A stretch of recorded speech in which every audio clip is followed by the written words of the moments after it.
So, once again, we are here together. Welcome everyone to the Matri Satsang of Sri Anandamayi Ma. I have to give the disclaimer, we are recording this and we do put the recording on our YouTube channel, which is Anandamayi Ma Satsang West, so people can view it, and people do really come back and listen to these readings and things. So if you participate, you will be recorded, but we ask you to not let that dampen your enthusiasm, and please join us later when we have a sharing, and because we're just family, we're just all with devotees, so feel free to talk and participate. So, we are here meeting today to invoke the presence of Anandamayi Ma, to tune into her presence, here in the presence of her chapel, her paduka, the sandals she actually wore in her feet, and many other treasures we have back here of things that were touched by Ma. So, I always like to say, Ma stressed many times we cannot even think of her unless she thinks of us first.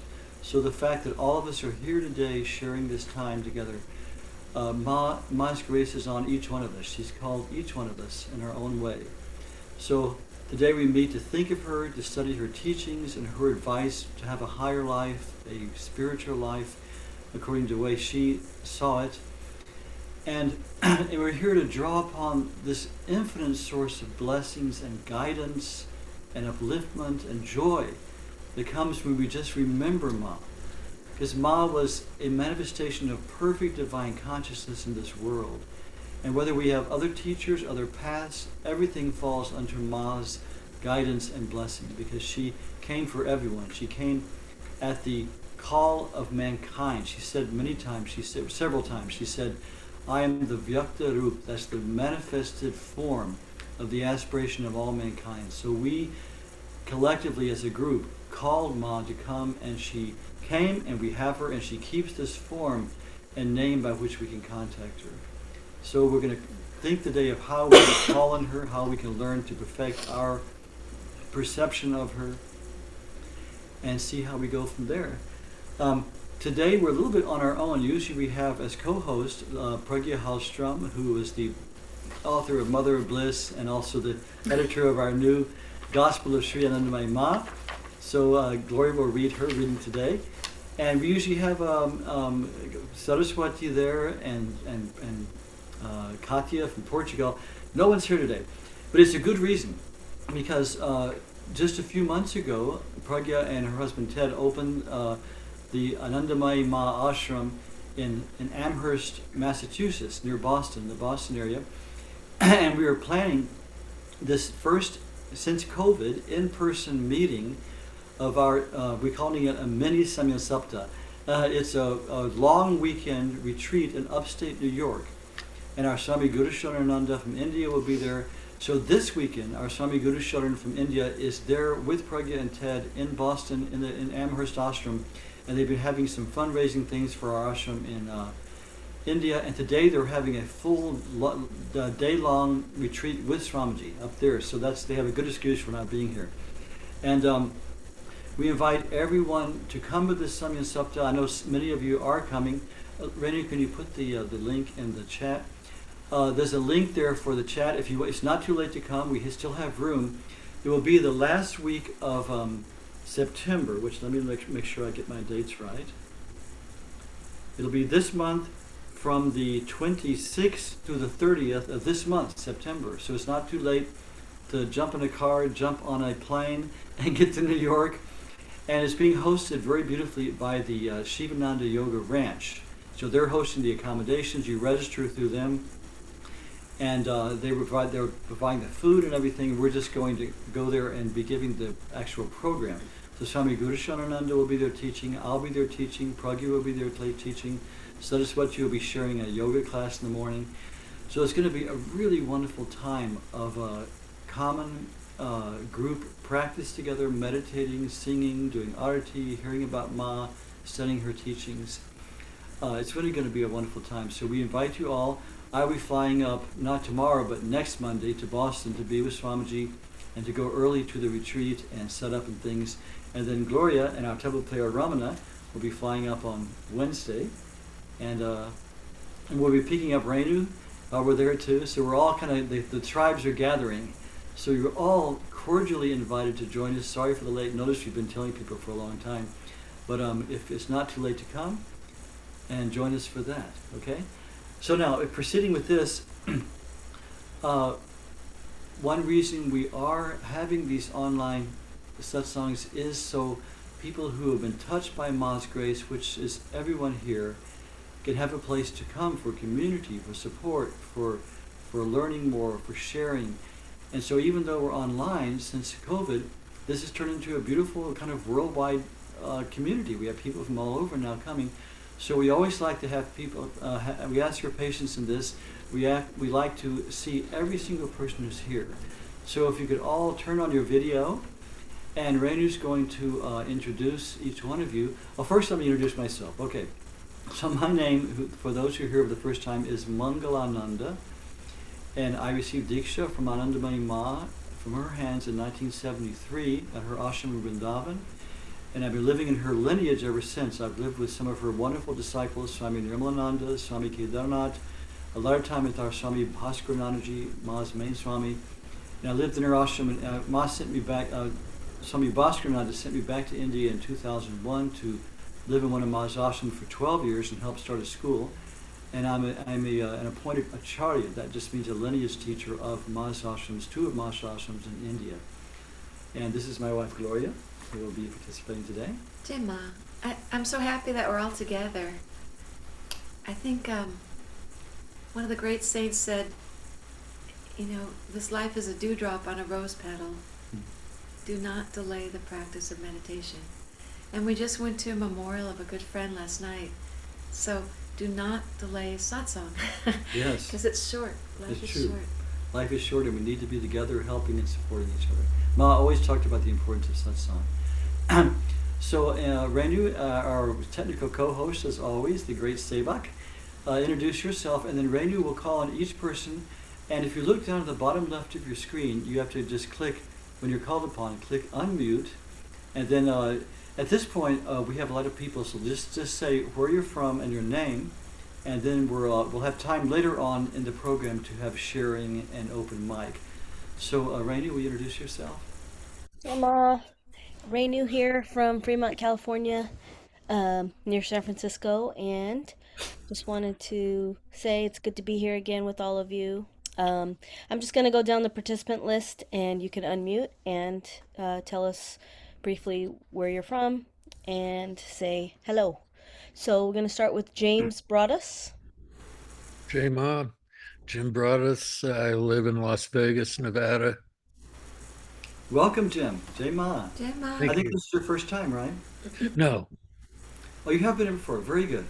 Yeah, you and I are friends on Facebook. Okay. Oh, yeah, I recognize you now. Yes. Yeah. Welcome. Glad you're here. Thank you. Namaste. Namaste.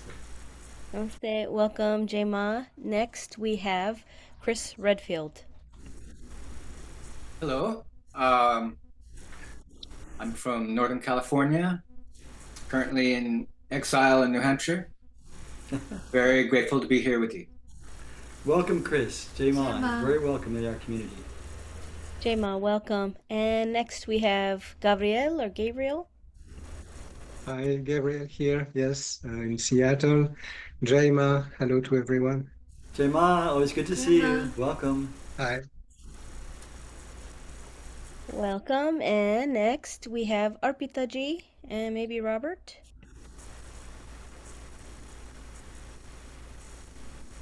Sorry, I had a hard time unmuting. Not maybe Robert, definitely Robert. He's here, he's alive. I just couldn't see the picture, so that's Oh why. yeah, we kind of squeezed in here, but anyway. Yeah, we live in Florida right now, and we're happy to be here. Jai Ma. Very good. Hope to see you all at the retreat. Yes, by Ma's grace, if we're all still alive in 2 weeks, Yes. we can see each other. Fingers crossed. Yes. Jai Ma. Jai Ma. Jai Ma, welcome to both of you. And next we have Janet Rubinson, Janet and David. Jai Ma. Jai Ma, Jai Ma. Janet and David also from Florida. Lake Worth, Florida. Looking forward to hopefully attending the retreat, seeing everybody there. Good, good. And always good to see both of you. We love you guys. Jema, it's going to be so wonderful to see everyone. And next we have Michael Zeev. Jema, Michael from Northern California. Good to be here. See you, Michael, a neighbor and a friend. Going to India soon. Let's talk about that, because we going by yourself is difficult. We'll talk about that. Okay, good. Jema. Jema, welcome. Next we have John LeBlanc. Hi, everybody. Jema. This is John Yahya from Berkeley, California. Good to see you, John. Hi, John. Hi. Jema, welcome. Next we have Kathleen Kirchner. Jema, Kathleen from beautiful northwestern New Jersey. Jema, good to see you. We'll be right up in your area. Just drive up to upstate New York. Okay. Good to see you, Kathleen. Jema. Thank you. Good to see you. Jema, welcome. And finally we have Yatesh Baya from San Francisco.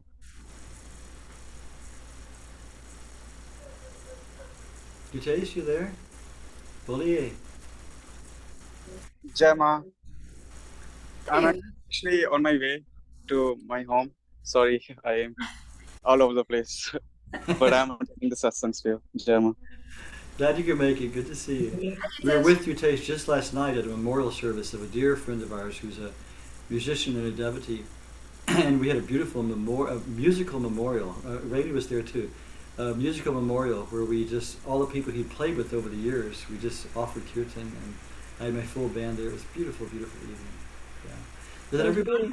Really wonderful to hear everyone and feel his presence and, enjoy in the kirtan singing in his honor. It was awesome. Yeah, it was a sweet evening. That's I all? think that's everybody, yeah. Okay, boy, what's smaller group today? We usually have many more people. Good. Well, everyone who's here has been invited personally by Ma, by the touch of the heart. So let's begin. As we say, we always like to begin with Ma's words of assurance that she is already here with us. She came long before we did because she's seated in our heart. So this is Ma's own word. She said, I am ever with each one of you, wherever you happen to be. But your vision is tied down to worldly matters, and you have little time to direct your eyes to this body in your thoughts and actions. What can I do? But know it for certain that whatever you do in thought and deed, whether you are near or in distant lands, never escapes my loving attention. Just as at a flash of torchlight, your faces gleam forth in their bold outlines, all your facial expressions appear in my mind when you meditate on me or talk about me or sit down to pray to me. So Ma, in her infinite consciousness, is always aware of us. And in that state where she is, everything is always unveiled to her. Nothing is hidden from her. So she sees us, especially when we think of her like this, we talk to her. Think of it, she sees all our expressions in her face when we do that. She's right there with us. Let's see a few more things of Ma's words. She says, this body, Ma usually very rarely said I. She would always say ye sharir, this body. She referred to this body because she could speak through anybody. She was, if you think of it, she was like this infinite consciousness, like working a little puppet of that small body speaking through that mouth, through her infinite consciousness. So she said this body. She says, this body responds to the fervent cry of those who have never even seen it. So all of you. She says, this body especially is in need of those who are unable to fend for themselves and have none to prop them up in their spiritual life. Those are specifically the people she wants, the people who need her the most. She says, I do not wait for your spiritual readiness. Like the flowing Ganges, I go on bestowing my compassion on all. Whenever anyone does anything depending on this body, if there is a chance of ill fate for that person, it is borne by and manifested within this body. See, when we become devotees of Ma, we come under her special protection. She's aware of everyone in the universe at all times, but we come under her special protection. It's a beautiful thing. And said, but then she says, if this body behaved with you like an omniscient being, none of you would come near me.